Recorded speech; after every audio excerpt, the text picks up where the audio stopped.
শোনা যায় শেষ শেষ পর্যন্ত? তাহলে প্রয়োজন নেই, এটাই ভালো। অল্প কিছু কথা বলি। নবকৃষ্ণ ভট্টাচার্য বলেছিলেন বাংলা স্যার ভালো বলতে পারে, বাংলা কবিতা। এটা পিপীলিকা, পিপীলিকা। তার আগের লাইনটা কি ছিল? প্রথম পিপীলিকার আগে কি ছিল? মৌমাছি। মৌমাছি মৌমাছি কোথা যাও নাচি নাচি, একবার দাঁড়াও না ভাই, ওই ফুল ফোটে মনে যাই মধু আহরণে, দাঁড়াবার সময় নেই। আর একটা লাইন আমার খুব মনে পড়ে ইংরেজি থেকে, রবার্ট ফ্রস্ট বলেছিলেন, The woods are lovely, dark and deep, but I have promised to keep, and miles to go before I sleep, and miles to go before I sleep. বাংলাটা বুঝলাম, ইংরেজিটা অনেকের মাথার উপর দিয়ে গিয়েছে। উডস বলতে বোঝানো হয়েছে বনকে, যে বনটা খুব ভালোই তো লাগতেছে, উডস আর লাভলি, আবার ডার্ক, বনটা ভেতরে খুবই অন্ধকার, অ্যান্ড ডিপ, এবং খুবই গভীর। এখানে রবার্ট ফ্রস্ট তার ঘোড়া নিয়ে জঙ্গলের মধ্যে দিয়ে যাচ্ছে, জঙ্গলের ওই পাশে তার একটা কাজ ছিল, জঙ্গলটা পাড়ে দিয়ে যেতে হবে। যেতে যেতে অন্ধকার হয়ে গিয়েছে, সন্ধ্যা হয়ে গিয়েছে, ঘোড়াটা আর আগাচ্ছে না। ঘোড়াটা এমন একটা জায়গায় জঙ্গলের মধ্যে গিয়ে থেমেছে, সময়টা ছিল সন্ধ্যা, স্নোফল হচ্ছে, উপর থেকে তুষারপাত হচ্ছে, আশেপাশে কোনো ফার্ম হাউসও নেই যে ওখানে গিয়ে একটু আশ্রয় নেবে। কবি রবার্ট ফ্রস্ট ঘোড়াটাকে বলতেছে, বাবা একটু সামনে যাও, এই জঙ্গলটা পাড়ি দিলেই তো ফার্ম হাউস আছে, এমন জায়গায় থামলে যেখানে কোনো কি নেই, ফার্ম হাউস। ঘোড়াটা এরকম করে ঘাড় ঝাঁকায় বলতেছে, না আর যাওয়া যাবে না, অন্ধকার হয়ে গিয়েছে। তখন ঘোড়ার গলায় একটা ঘন্টা ছিল, ঘাড় ঝাঁকায় যখন ঘন্টা বাজে, তার মানে কবিকে সিগন্যাল দিচ্ছে আর সামনে যাওয়া যাবে না। এদিকে সন্ধ্যা, তারপরে তুষারপাত, কি একটা অবস্থা।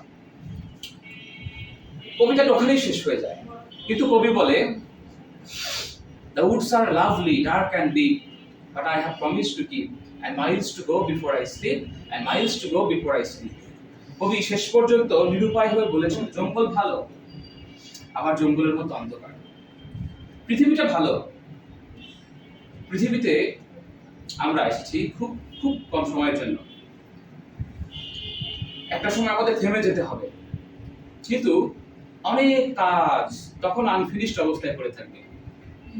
আমি আমার ওয়াইফকে বলেছি তোমাকে এটা করে দিব, ছেলে মেয়েকে বলেছি তোমাদের এটা করে দিয়ে যাব, সমাজকে বলেছি এটা করে দিয়ে যাব, দেশকে বলেছি দেশের জন্য এটা করে যাব, কিন্তু একটা সময় কি করতে হবে, সব ফেলে রেখে চলে যেতে হবে।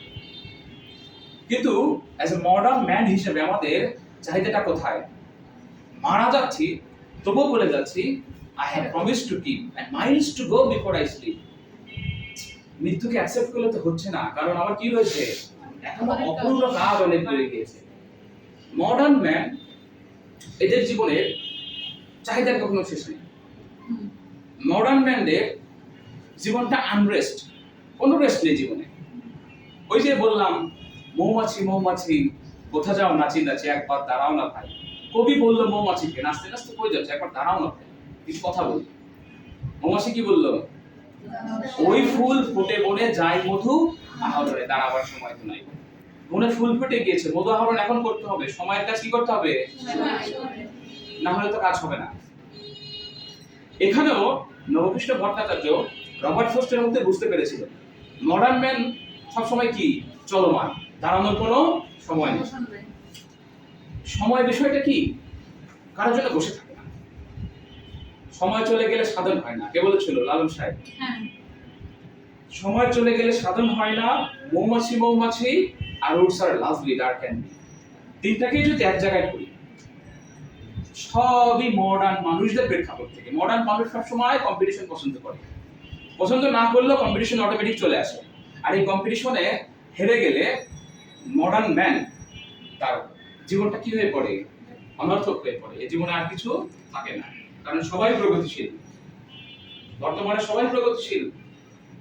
এখানে আমি যদি থেমে যাই, আমি যদি বুদ্ধি সংগ্রহ করা বন্ধ করে দিই, আমি যদি স্বপ্ন দেখে ওই স্বপ্নের পথে অ্যাক্টিভিটিস করা বন্ধ করে দিই, তাহলে কাজ হবে না। ওই যে মরার পরিচিত বলে যাচ্ছে, আমাদের আরো কিছু কি রয়েছে, কাজ পড়েই রয়েছে, কাজ পড়ে থাকে।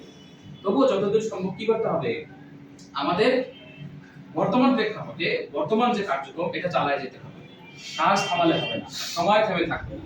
মানুষ আমার চাইতে আরো জোরে আগাচ্ছে, আমি যদি 2 পা ফেলি, আমার চিন্তা করতে হবে আমার সামনে আমার যে কম্পিটিটর ও 3 পা ফেলতেছে, 4 পা ফেলতেছে, আমাকে এখানে থামলে চলবে না।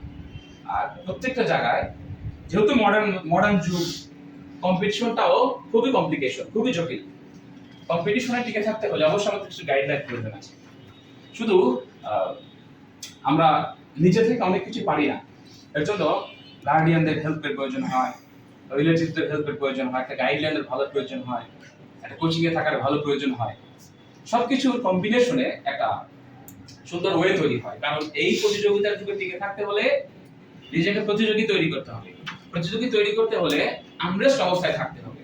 নিজেকে প্রতিযোগী তৈরি করতে হলে প্রচুর চেয়ার টেবিলে সময় দিতে হবে।